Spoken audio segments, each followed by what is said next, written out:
Pradėkime antrą šiandienos diskusiją. Tai diskusijos tema yra Prieš akis, kuriama istorija, karo padariniai Ukrainos architektūrai. Tai kalbėsime apie karo Ukrainai įtaką, jos urbanistiniam vystymuisi, architektūrai, architektūros paveldui. Turbūt paveldo tema nemažai figūruos, tame tarpe ir mokyklų tema, kadangi Lietuvos čia aktyviai šitoje srityje veikia ir turime net kelis su to susijusius projektus. Tai aptarsime šalies atstatymo ir atnaujinimo priemonės kažkiek, bet turbūt daugiausiai tai skirtingų mūsų pašnekovų patirtis ir jų įsitraukimai į visą šitą veiklą. Tai aš diskusiją turėsiu anglų kalba, tai pradžioje pristatysiu visus lietuviškai, pakviesiu pašnekovus, o padarysim perėti prie anglų kalbos. Tai taip, diskusijos dalyviai. UREHERIT projekto iniciatorė ir koordinatorė Lietuvos architektų sąjungos narė Rūta Leitanaitė. Labas.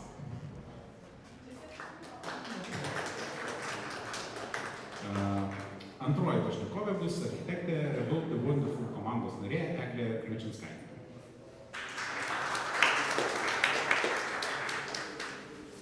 Ir trečioji pašnekovė VILNIUS TECH Architektūros fakulteto vyresnioji mokslo darbuotoja daktarė Kateryna Didenko. Hi. So, topic of our today's discussion is history in front of our eyes, the impact of war on Ukrainian architecture. And I think first discussion was more like broad and about a lot of philosophical issues and aspects. And here we have something that we could talk about, which is much more practical, much more real, and which influences environment in the physical way. And at the same time you have different experiences with very exact projects. So I would like to speak about those projects first of all, and then maybe we could discuss in general about the issues of heritage protection, modernist heritage, etc. So, Rūta, you are working with UREHERIT project, quite big, ambitious initiative. I'm not sure that everybody in the audience know what's the UREHERIT and what kind of issues it tries to address. So maybe you could explain. Thank you, Matas, and hello to everybody. First, before going deeply into the project UREHERIT, I would say that the topic of Ukraine is also very philosophical, especially when it comes to how architecture can contribute to the rebuilding of the country. As if you look at the political debates, quality of the rebuilt environment is not always a topic. We are almost always hearing those debates on money, energy efficiency, safety, but architecture is not part of the debate yet. So with our initiatives, we are trying to get this topic of architecture quality to the broader picture. As for the project UREHERIT, the full name of the project is UREHERIT Architects for Heritage in Ukraine, Recreating Identity and Memory. So this is the project supported by Creative Europe program. Architects Association of Lithuania is the coordinator of this project. We are a consortium of 12 partners, so we are 9 architectural organizations from European Union, Lithuania, Austria, Germany, Italy, Romania, Estonia, I think, yes, Sweden, and then we have Architects Council of Europe as the partner, and then 3 organizations from Ukraine, which is National Union of Architects, Roswith Urban Coalition, and Kharkiv Architecture School. So the main idea of the project is to explore possibilities of preservation and regeneration of cultural heritage in Ukraine, seeing it as a resource for sustainable redevelopment of the country, and using it as a resource for democratic processes involving community, and so on and so forth. So this is a soft project. We are not building anything, but during the 3 years, we are working with Ukrainian cultural heritage specialists and in formats of workshops, seminars, community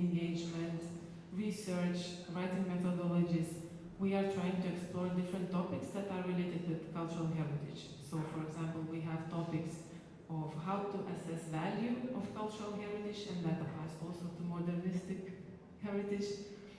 How to evaluate the damage done by work, because there are different methodologies in the world. Architects Association of Lithuania is responsible for one of the activities, which is holistic renovation of Soviet housing, which is also a very hot topic in Ukraine that is in need for affordable housing.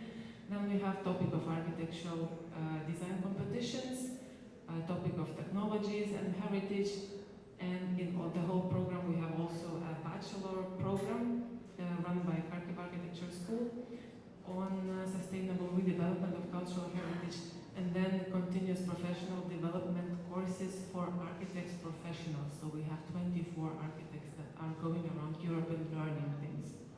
So 2 years process, in which stage you are now? Maybe there are some results that we could... This is three years project, so we are already in second year. After planning, we are now in the stage where the activities are happening. So this is also the message to our audience. Please follow, I would say that our Facebook account for UREHERIT is the most active media channel. There are open calls already. For example, if you have a free summer, there will be workshops with Ukrainian communities in Zhytomyr city, where the experts from European Union are also invited to join and then to explore possibilities of taking care of cultural heritage on site. So in Zhytomyr they have already chosen the objects. That would be very interesting 2 weeks. And also there are other open calls for experts from time to time. So in each of the activities, each of the topic, we have already some updates that could be found online, or also you are welcome to apply and to participate. So the whole long process, a lot of different activities that there are possibilities to be involved as well. So, but this is not the only project regarding Ukraine that you are involved in. And the second one is Future Schools of Ukraine. Lithuanian Architects Union initiated a competition, not initiated, organized competition for typical school project, which is not so typical, which is more like system which could be reused and strategy which could be adapted to different needs in different places. So maybe you could explain what's happening there. Okay, I have some updates on that. So from the beginning, Future School of Ukraine, for Ukraine in fact, it's an initiative by Lithuanian government. Lithuanian government sees educational sector as one of the priority sector when it comes to the help of Ukraine, because Russia is targeting educational infrastructure deliberately. So every 7th school in Ukraine is damaged in a way that children cannot go there. So Lithuania wants to help Ukraine to rebuild that infrastructure. They delegated the responsibility to guide all those projects to Central Project Management Agency of Lithuania, and they are our partners in this endeavor, Future School for Ukraine. So Future School for Ukraine is the initiative with the aim to obtain the best design for an adaptive technical project for a new school in Ukraine. So this would be a project for a new school. We are not making any reconstructions of the existing school. This is for a new school in sites where the school had never existed or where it was demolished by war. So we had, last autumn, we had a workshop with Ukrainian and Lithuanian educators and architects discussing what could be the new vision for a new school in Ukraine, and drafted the program. And this program was integrated in the competition brief. The Open Architectural International Competition was announced at the beginning of the year, and we have received 15 entries. They were exposed at the National Gallery of Art. I think last week the exhibition was over, unfortunately. So now we are in the process of the finalization of the competition. We hope to get the results at the end of July. But also I want to come back to that topic because you also used the word typical, which is like really shrieking to the eye, to the ear of architects. Yeah.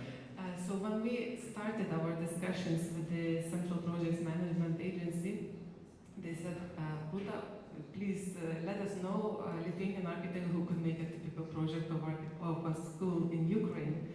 So I said, no. At first, you do an architectural competition, you don't commission any Lithuanian architect. And second, you do it together with Ukrainians, because Lithuanians are not the ones who know the best how to make a school for Ukraine. And the third thing, let's get away from that notion of a typical project, because this is something that Soviets did and we don't want to repeat that. And also, this topic is very sensitive when we talk with Ukrainian architects. All of them, they say, no, we are fed up with those typical projects, we are not for it. So, together with the coordinator of the competition, architect Rokas Gaičiauskas, we came up with a concept of adaptive project, which is in the architectural competition. We were expecting architects to come up with the ideas and proposals of architectural spaces and technological systems, construction systems that could be adapted to a certain locality when we have the location. So according to the urban, natural context, also community needs, those projects could be adapted. So the identity would stay the same, but of course the building itself or the complex itself would be adjusted to the needs. So you can build it 100 times in Ukraine and every time it would be different. I also get the question, what is next after the competition? So Lithuanian government will pay for the design for the competition winner, and then this design will be given for free to Ukrainian communities. So they can take this project and write, for example, an application for a grant, or go to some donors and say, we have already a project that we want to implement, and that would make them life much more easy. And I really hope that Lithuanian government would be the first one to dedicate money to build the first school. Yes, my next question was about that, why it's not typical design, but adaptive design, and what is the difference between typical and adaptive, but in a way it's still something that you can use in multiple locations, some kind of project which could be transformed, adjusted, etc. But still, it's something that will be used a lot. And why do we need such a project? Maybe individual designs could be selected for each site. Yes, of course. And if you ask what's the opinion of Ukrainian architects on the project, we have also colleagues from Ukraine that say that this is also wrong, not that bad as typical project, but not the best way, because the best way would be to make architectural competition for concrete site with concrete community, involving concrete community in the competition brief writing and so on and so forth. But when you see the scale of the need, I mean, the scale is like huge, and you don't have time for making individual architectural competitions for Ukraine if you want that children will have offline education. So this is a very specific situation, and Ukraine needs more schools in much shorter time than usual. So with this exceptional situation, I think that the idea of the adaptive project is the best one. I think the need is like thousands of schools in like quick period of time. So this is one approach and one strategy, and we have a different approach and different project about rebuilding, recreating the already existing spaces and existing schools. So Rebuild the Wonderful, and Eglė is part of the team of the Rebuild the Wonderful, is other project. And why you selected this way? Why to look into Soviet modernist, for example, schools or existing schools and make something with them is so important. Maybe new schools is the easier way to solve the issue. Yes, so maybe I can start in general. What does it mean, the initiative Rebuild the Wonderful? So this initiative as an NGO was born in the first week of the war in Ukraine. So it's almost 2 years that we are working. And in the beginning we were thinking about Soviet inheritance and humanistic approach, like transformation, how we call transformation. So our initiative is based on like Soviet inheritance, physical one, but we are talking exactly about typical schools, typical kindergartens, typical residential buildings and infrastructure, so means streets mainly, because these are the environments that we spend most of our time, and still we are living in these environments that were designed in Soviet times, in occupation period. And the initiative was born during the war, but it was forced maybe just by observing our daily life, because Rebuild the Wonderful is ran and led by architect Gilma, who did one transformation with a team of 2 architects here in Vilnius of the kindergarten, typical age-typed kindergarten transformation, and they understood that transforming the space means transforming social relations. And when the war started, Gilma was thinking, how can we as architects can help Ukraine? And the same idea of transformation came up. So we started analyzing the cases of transformation in Europe. We found only like less than 15, only 13 cases of these kind of daily buildings, as they say. And yeah, then we started mapping out the amount of educational buildings, typical buildings of kindergartens, of schools, residential houses in all the region of Central and Eastern Europe. That means like more or less 19 countries that were occupied and have the same kind of history, more or less, and the same inheritance. So later on we said that maybe that's the approach that we can apply to Ukraine. And 2 years ago, 1.5, Gilma met some partners from Ukraine, and the idea was born, let's say, and the project has started. So as Rebuild the Wonderful, we are doing researches, but next to that, currently we are doing one project in Ukraine, and that's the topic for today, I think. So that project is based on 5 pilot transformation cases, school transformation in Ukraine. So that means 5 buildings in different regions of Ukraine. 5 pilots were chosen. We were calculating the most popular typical projects in Ukraine and the whole country. We were helped by Big City Lab. These are our partners. That's Urban Office in Kiev. And based on these statistics, we figured out 5 exact cases. And we last September we started the project. That means that we started design stage, concept stage. Then technical projects were started, and by the beginning of this year we already had all the technical projects. Right now we have permission, and the next part is construction. But the whole project is also like the team of the project is international. So the concept part was designed by 3 teams, one from Lithuania, 2 architects, from Estonia, Kava, and Hungary, ARCHICON. All these teams has already experience in that kind of transformation approach. So yes, the project is going on, and we are focusing on the schools that are typical, that are like from Soviet times. Yes. But I think it's important to know to mention that this transformation, here in Lithuania we have all that renovation process. So there is a typical buildings, mass housing, for example, buildings. We could make a typical renovation project and change the physical appearance of the building. But this transformation is not physical. It's more about transformation, social transformation, atmosphere and the whole environment, not only the building itself.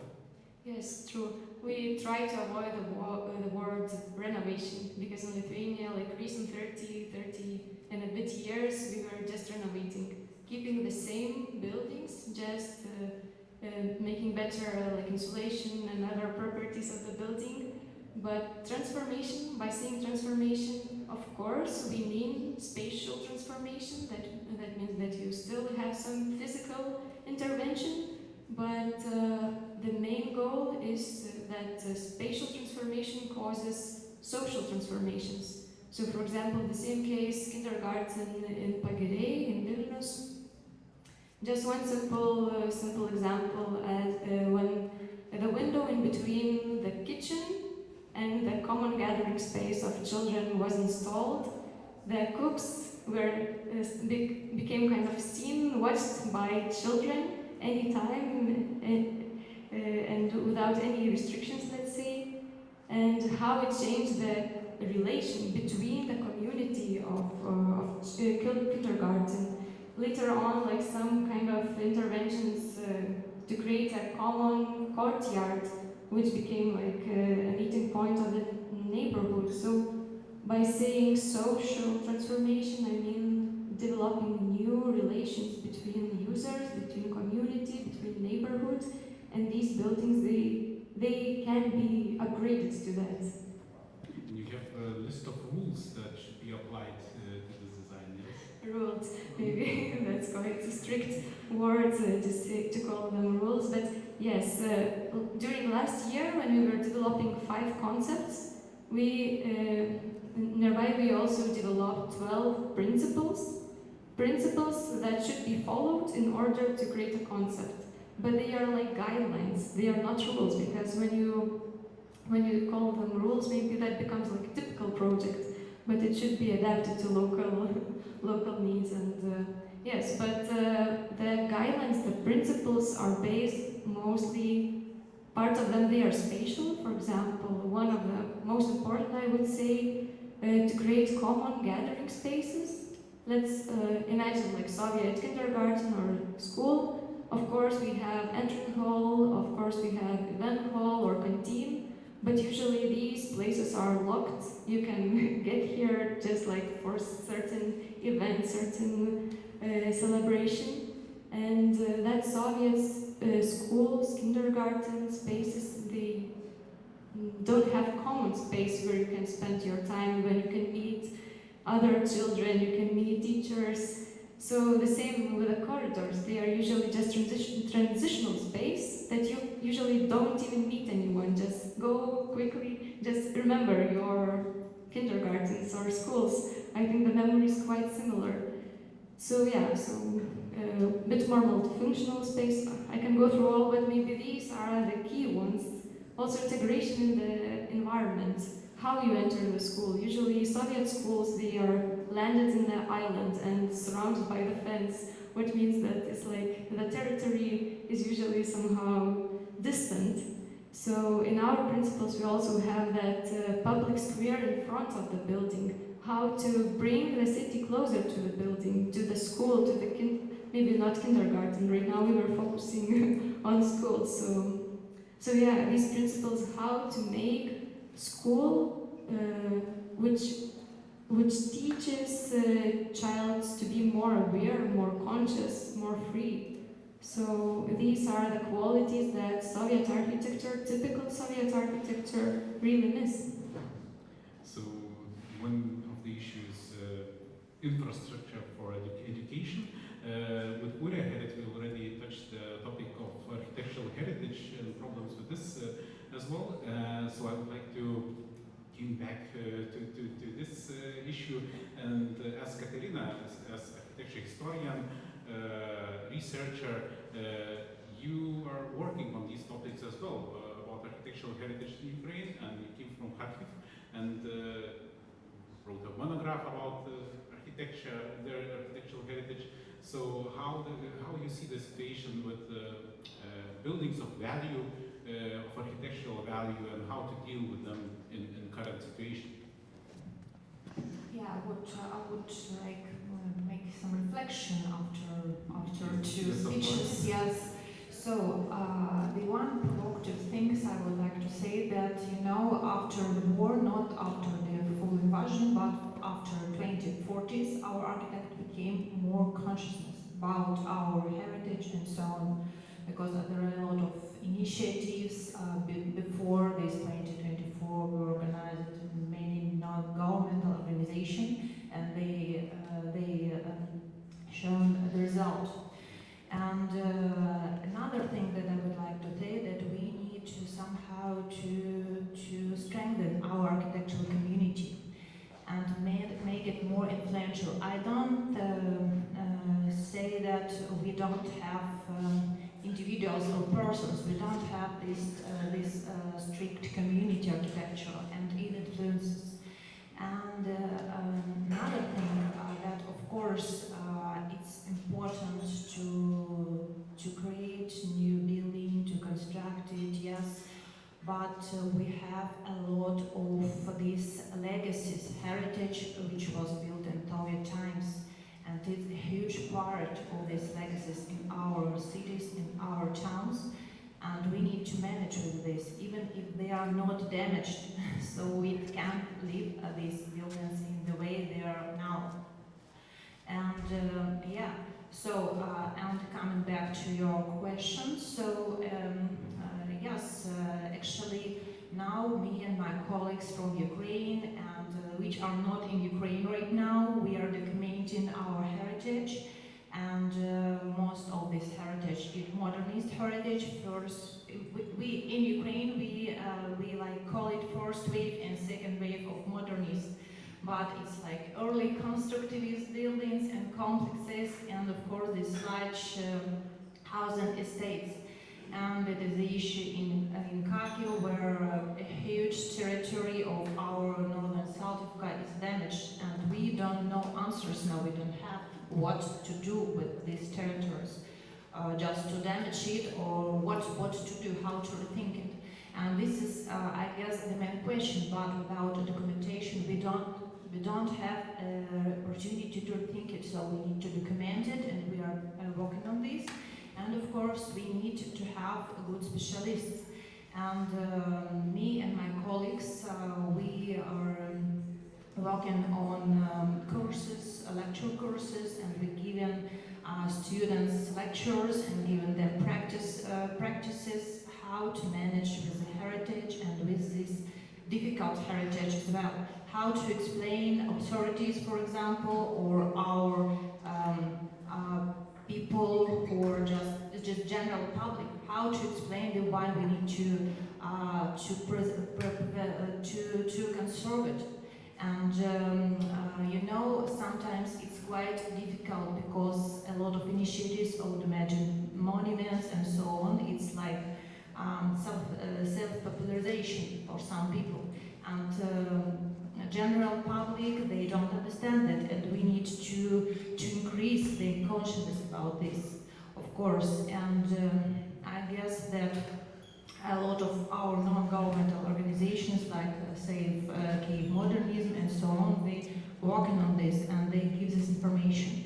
And our one more like challenge is to make this gap between authorities and architects less.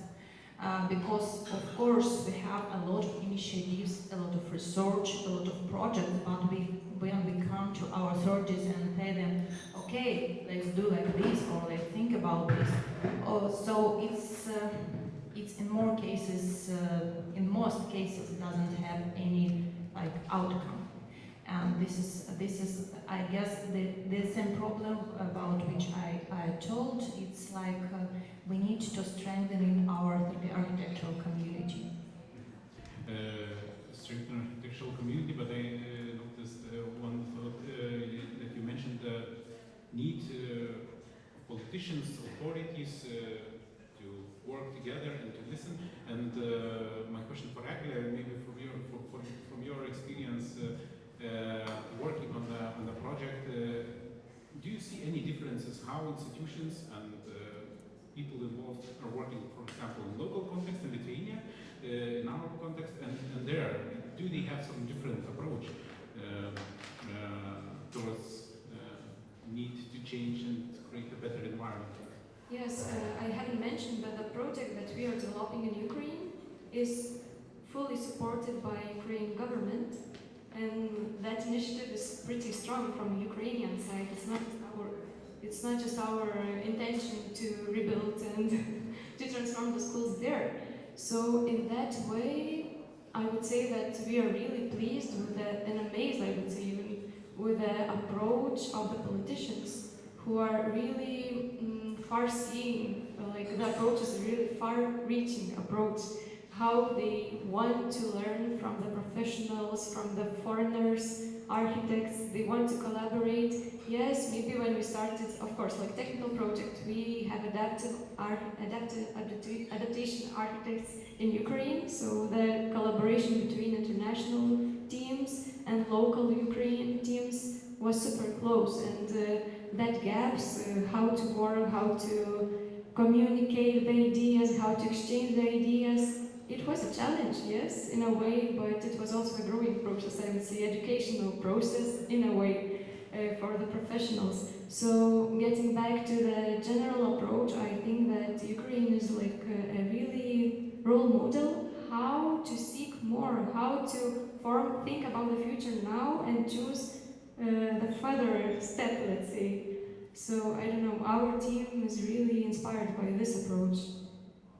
Rūta, maybe you also noticed some differences in how politicians there are looking into the whole built environment, architecture, need for good design, etc.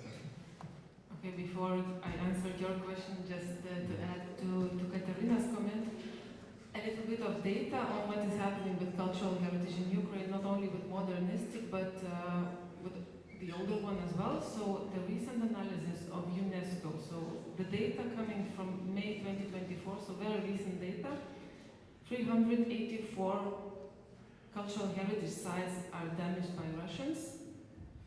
If we are trying to eliminate the damage in 10 years, it would require almost $400 million for that.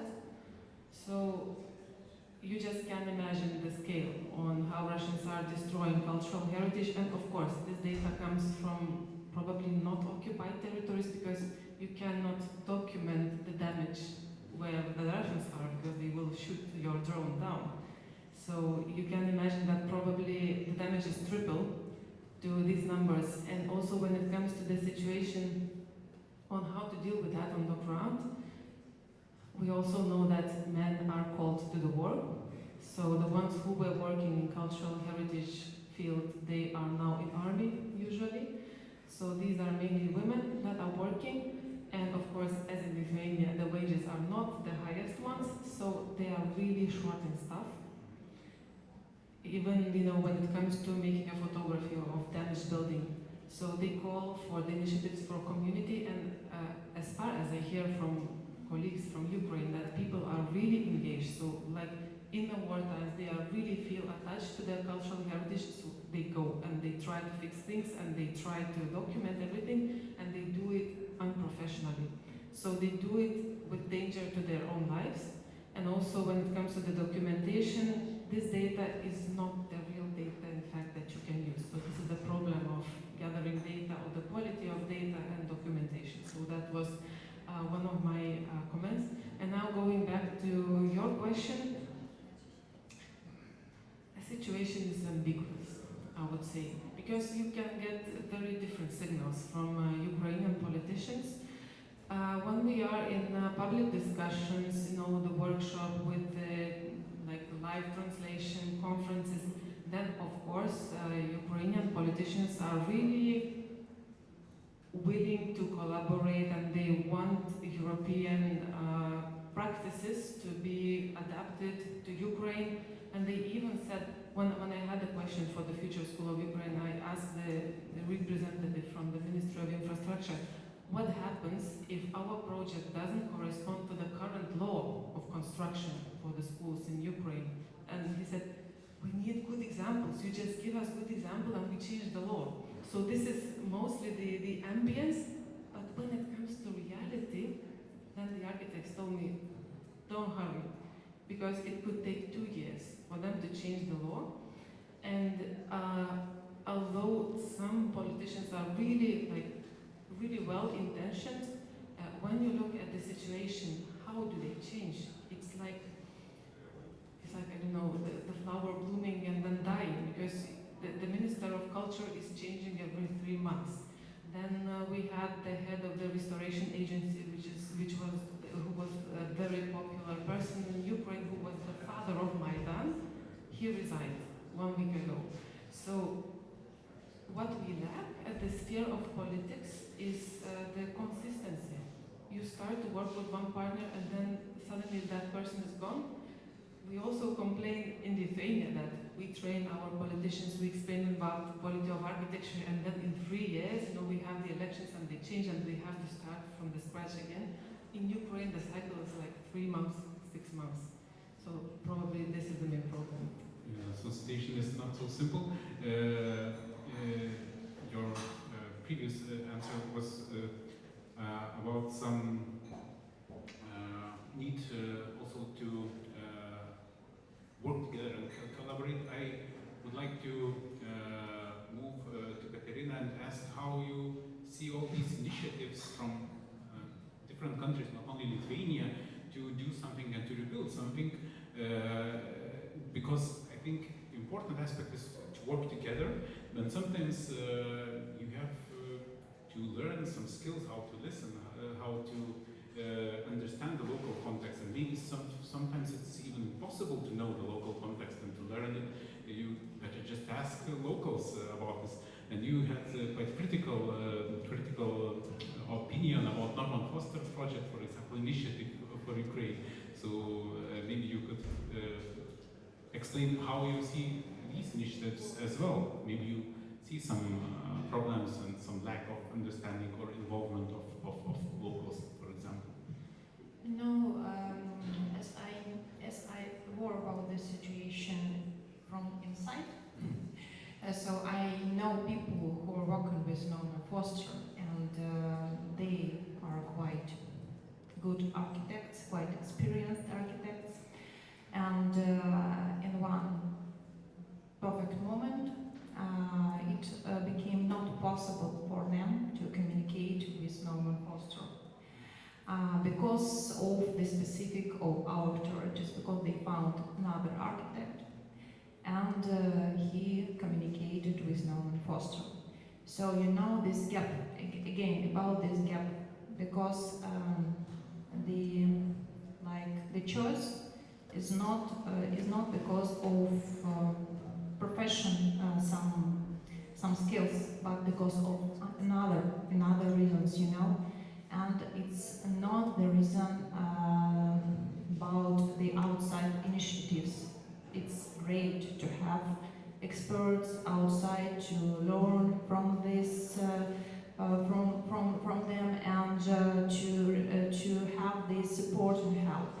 The reason that the persons who contact with these outcomers, they are not. I'm not saying that it's always, but I know this example and I know another examples.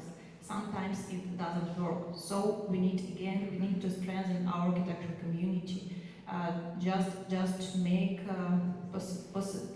this more in more normal way, which will be effective. I think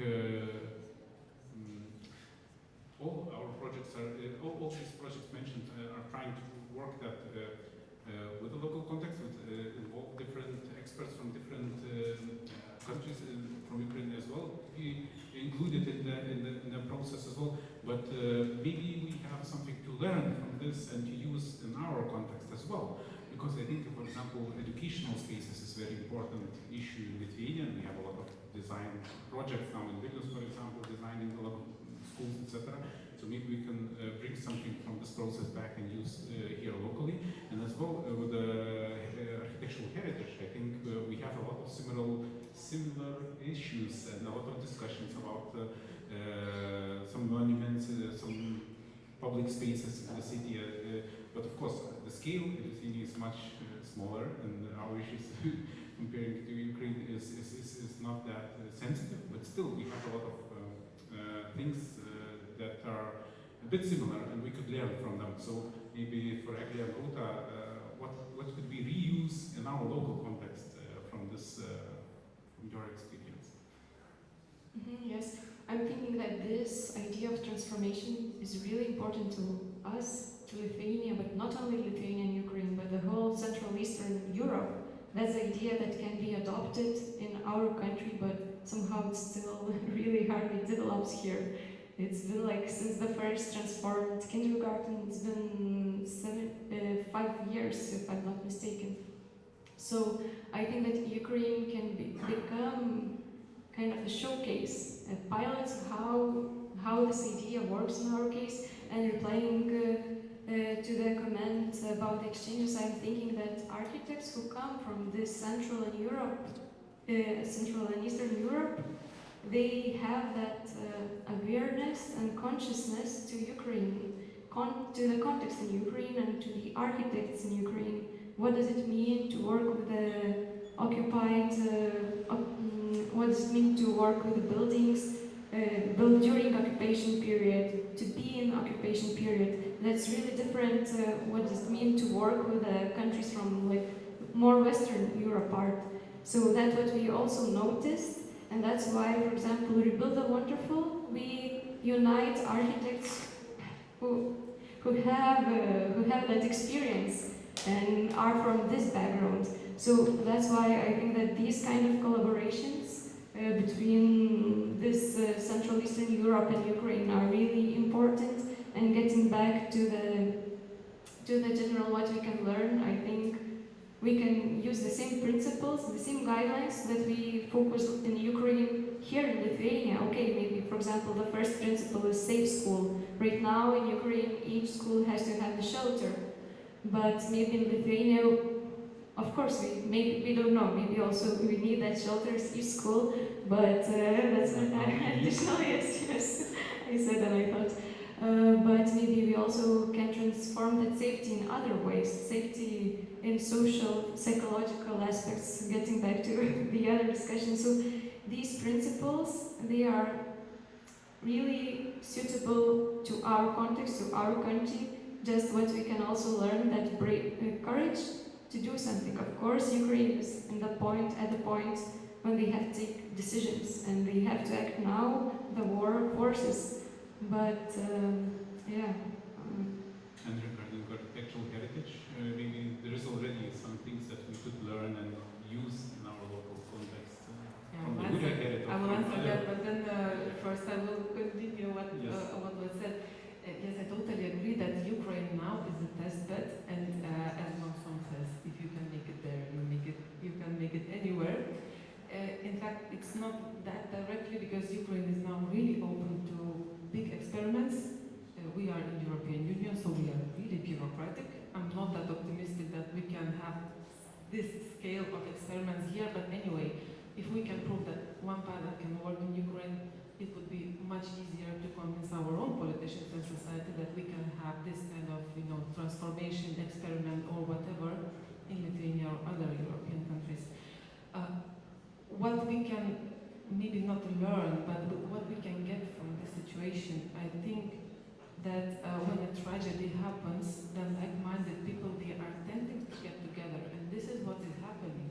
And what I am seeing in the platforms, and talking on politician level, but also on professional one, the certain communities are being born, and I think this is a very, very valuable thing, not only in the terms of war, but also when the war is over and we are back to our hometowns. We are not alone anymore. We have this network in Ukraine, but also in Europe. And Lithuanian architects are not that famous of collaboration internationally, so I think that the situation would help us to spread, just to have those really valuable collaborations. When it comes to cultural heritage, I will just quote, because this morning I was in a Zoom meeting with European cities and regions for Ukraine, and we were discussing those issues on heritage, and a person from Europa Nostra said that with the situation in Ukraine, we had a cold shower regarding our own cultural heritage. We saw that our cultural heritage protection system are so fragile and not prepared to anything. We don't know what to do if the war happens here in our country. So, for example, if Russia invades Lithuania, what we will do with our cultural heritage, how we would protect it, how we could document it. So I think this is something that we should learn. I'm afraid I cannot say that we are already learning that very efficiently, because I didn't hear about much efforts from Lithuanian government on, gathering forces and getting prepared. But let's see whether we can be more efficient on that. But yeah, this is one of the things. I see that our time is going to the very end, so maybe with this note about learning, about happens to learn. It's the constant process, and I hope that from these initiatives and from these different projects we will learn how to collaborate. We also will show some examples, some cases, some tests that will be maybe models for our own and maybe other countries' projects as well. So thank you very much for the discussion, and we will have a 15 minutes break, and then we will have ARCHICON awards. So yeah, thank you.